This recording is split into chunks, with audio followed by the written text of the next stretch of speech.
I've always loved doing things with my hands. In fact, I used to make all sorts of nasty things when I was a boy. I remember I made a blowpipe and bow and arrows and goodness knows what, and slings. But anyway, when I was a bit older, I used to make bird boxes because I just loved using bits of wood and putting things together. In fact, I bought a book about bird boxes and boxes for other things in the garden and things like that. And I knew how to mount these. It's very important the boxes are in the right place. But I always got them so I could see from a window what was going on. And I had a lot of success. But it was very interesting when they had young, see the young putting their beaks out through the hole and the parents coming in and feeding them. It was really, thoroughly enjoyed all that.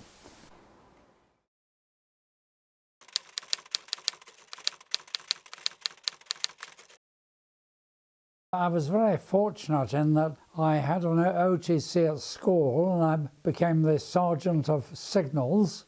I was told I could go to university for the 1 year, then I'd be called up.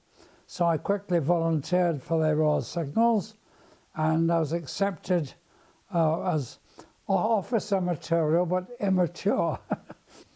So I found myself on a boat going out to India first of all, to Bombay, and all the old soldiers were trying to teach me Urdu, but when I got there I found I'd been posted to an East African division. So I went shooting off to the far side of India. Then they said, oh gosh, the new arrivals are very green. We were only about 20 years old. So they said, oh, we're sending you into Burma for a month to toughen you up a bit. So next thing I knew, I was flying off in an old Dakota. And in fact, this was amazing because I was flying to a place called Megtila in the middle of Burma. And it's completely cut off by the Japanese, but everything was being supplied by air and all by Dakotas. And they piled all sorts of stores up in the middle and strapped it down. Then the pilot would come and say, what's that weigh and what's that, what's this? Oh, I'd probably carry another 5 men, 3 men down there, 2 men down there, sit on the floor and just hold your breath. Because we had to go 10,000 feet over the mountains with no oxygen, of course. And well, the pilots had oxygen. And then I was marooned at this Megtila place for 2 or 3 weeks. And it was amazing. From dawn until dusk, you could see like 15 dots coming and 15 dots going. And they unloaded so much stuff, the army lorries couldn't keep up.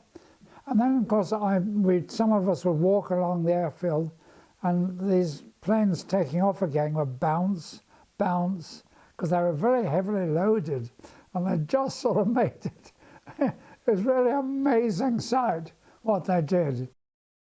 When I was in Burma, it was running the signals office and making sure that reporting when the lines were cut. They cut them every night. We just had the radio and, you know, just supervising, basically like a manager, basically, for all the operators and the trained staff. We were in India again, about to attack Malaya by sea, and I didn't think we were going to get that right. I didn't think the troops were quite trained up enough to do all that. So I was a bit worried about this situation. And then one night I was the orderly officer, so I had to be in the mess all the time. And it so happened that a very senior officer was about to leave the next day to go back to England. So there was only one other officer in the mess, which was a major. And suddenly the door opened, in came the general, who I did actually know the general because he'd been an ex-signals officer. He often used to come and see us. But he came in with, 4 or 5 people with red tapes all over their shoulder, or the whole of the divisional headquarters, very well. So instead of the major saying, "Oh, Dawe, get the colonel," who was off seeing this other chap away, he said, "I'll get the colonel," and off he went. So I had all this lot. So I got him to sit down, and then the general said, "Well," he said, "that's the end of the war." I said, "End of the war, sir? Can't possibly be." He said, "Oh," he said, "yes, they've dropped the bomb." I said, "Well, one bomb?" And he said, "If you knew what I've been seeing for months, you would know that's the truth." I felt I had to argue against that at first, but soon learnt that it was a very powerful bomb. And then, of course, they dropped another one shortly afterwards, and that was it. So I reckon that saved my life. After they dropped the atom bombs and the Japs had given in, so we were waiting for transport and stuff. And there's a great big camp there, and the sergeants had invited all the officers to come and have a party one evening. And we went to this party, and it was all very good. Of course, the sergeants were trying to get us all drunk. But one of the entertainments was a sort of a fakir type chap.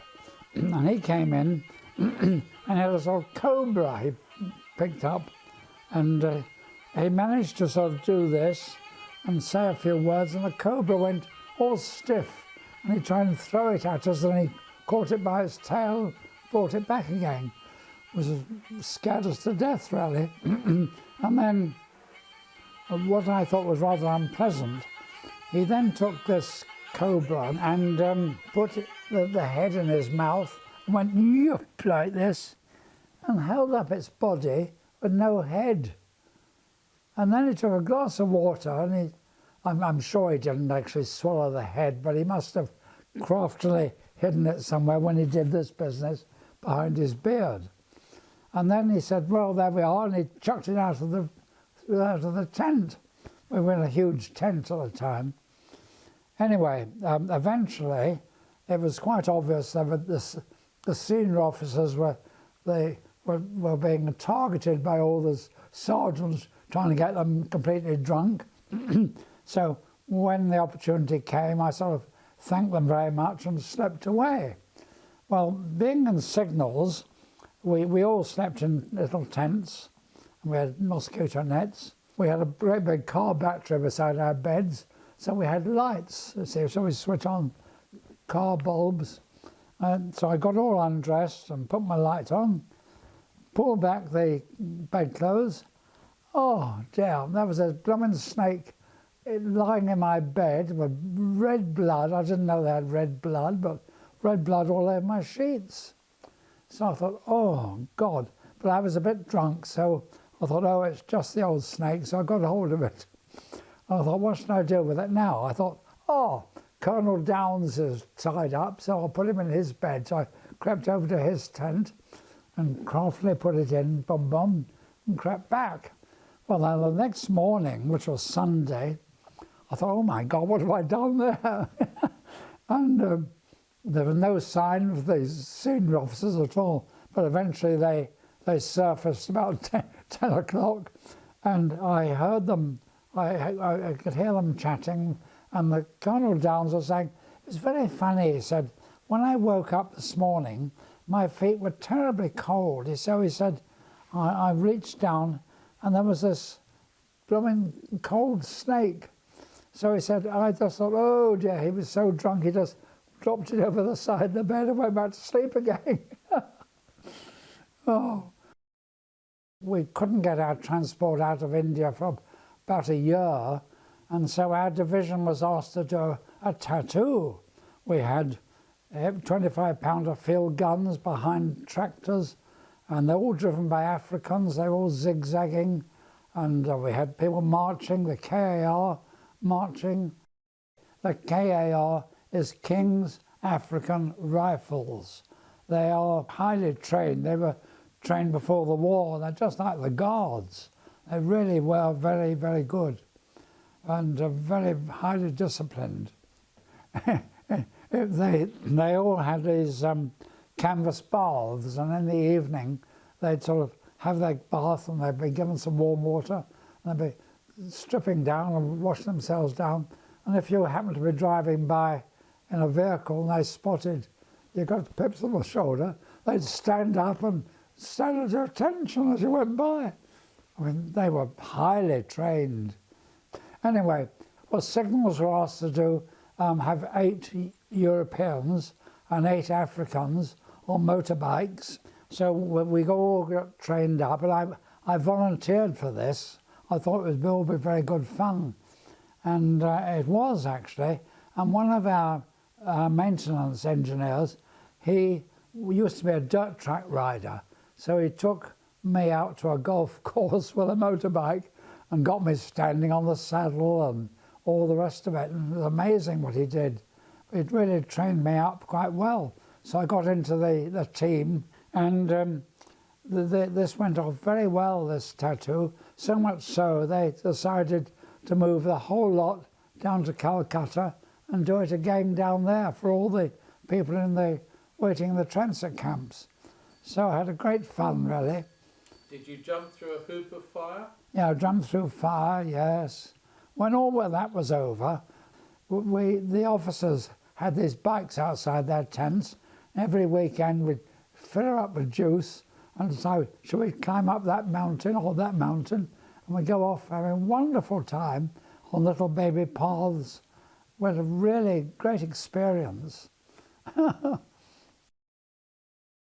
Everybody, right at the end, had tremendous responsibility.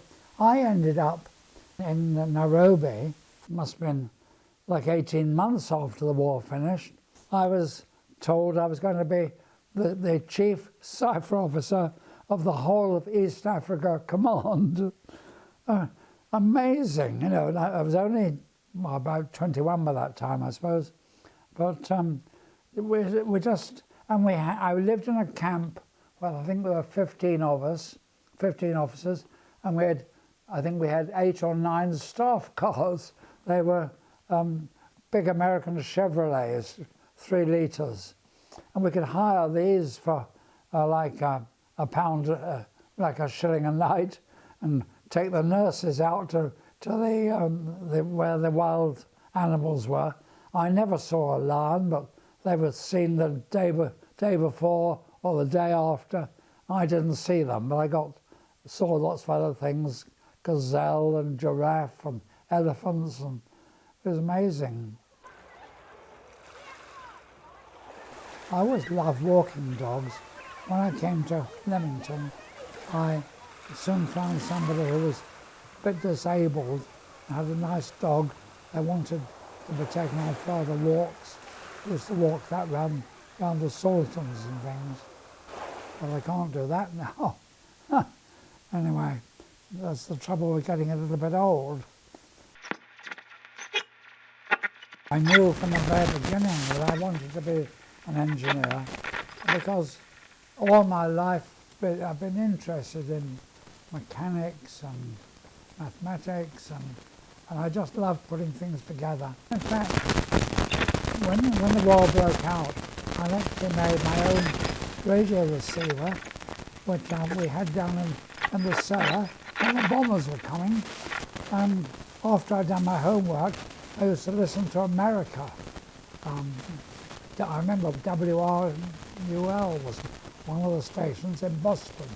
Wonderful bands, big bands there, music and things. So I've been into electronics from a very early stage. So I applied for Imperial College and was lucky to get accepted, working with steam engines, gas engines. We had to take cars to pieces and put them together. And then we learnt all about radio theory and transmit. Well, I'd done quite a bit in the signals with radio, but it was a fantastic thing. I really, really very much enjoyed it. I graduated in 1951, and so I was quite old when I started to earn proper money. But I've never regretted, because after being in the MI research laboratories for, I was 20 years in the research labs. It was called the research laboratories, but where I was attached to a high vacuum group who made all sorts of things with high vacuum, as like image intensifiers, television cameras. We also made things for generating lots of radio noise to obliterate out other people's radar. And then in the last part of that, I was used as a chap to sort out problems with people who bought rather complicated equipment. And I often had to go all around Europe or to other countries, to Germany and France and America. In fact, at one time, went right round the world because I went to the British Trade Fair in Sydney, Australia. Another job I had was involved with Concorde, when Concorde was being developed. And they had a problem with the Concorde 1 and Concorde 2. They were very worried that lumps of ice would build up in front of the air intake for the engines, and if the lump of ice broke away and went in, hit the compressors, they thought that this could be a disaster. So they wanted a camera to be mounted so it wouldn't get blasted away over the high speed, to look into the build-up of the front of the engine, or one of the engines. And they also wanted, then they decided that because the pilots were sitting yards in front of the wheels, they thought, well, they'll never be able to keep the wheels on the runway because they'll be right out over the grass. So they wanted another camera, which was went on the nose wheel to look back at the two main landing wheels, well, multiple wheels, weren't they? And I was a bit involved with the liaison for where these cameras were to go and what shape they had to be to fit in the little bit of space that was left. But unfortunately, we thought that we were going to make a real fortune out of a camera on each Concorde, but the pilots soon learnt exactly where their wheels were. So they didn't want a camera, and they proved this many times. And then no ice built up on the engine, so didn't want that camera either. So we didn't make much out of it. But it was very interesting to see this fantastic plane. Another job that came my way when I was in research labs was a special research satellite being done by many universities called the TD-1 satellite. And this had all sorts of experiments on from different universities. And one of the things that I was involved with was that they wanted to record all the cosmic rays coming into the Earth, basically. And so the idea was that they'd use a French spark chamber. A spark chamber has various plates with high voltage on them in a vacuum, and when a cosmic ray shoots through, you get spark, spark, spark, spark. So you can, if you could only see where those sparks were, you'd know where the ray had come from. So the idea was that we would provide a very small camera which would withstand a rocket launch without falling to pieces. And when you think there's all the high vacuum in there, all sorts of little grids and things, it's an amazing job. And the idea was we'd take the Saclay spark chamber and have a camera looking at it in two directions. With a mirror, we could look one way, and then on the other side. So we had the two pictures, but both views, so then that would give us the track. And oh dear, we had to go and see all this being put together, and it was all vibrated on a huge loudspeaker type device which shook the whole rocket with everything on it. And it was amazing. That was all done in Holland. the shaking of it all. And then, because there were universities from all over Europe. And I don't know what all the other things were, but this went off. And this satellite was meant to run for a year. I think it went on for 3 or 4 years. I so enjoyed my life. I had a wonderful time. So I had such an interesting life, really.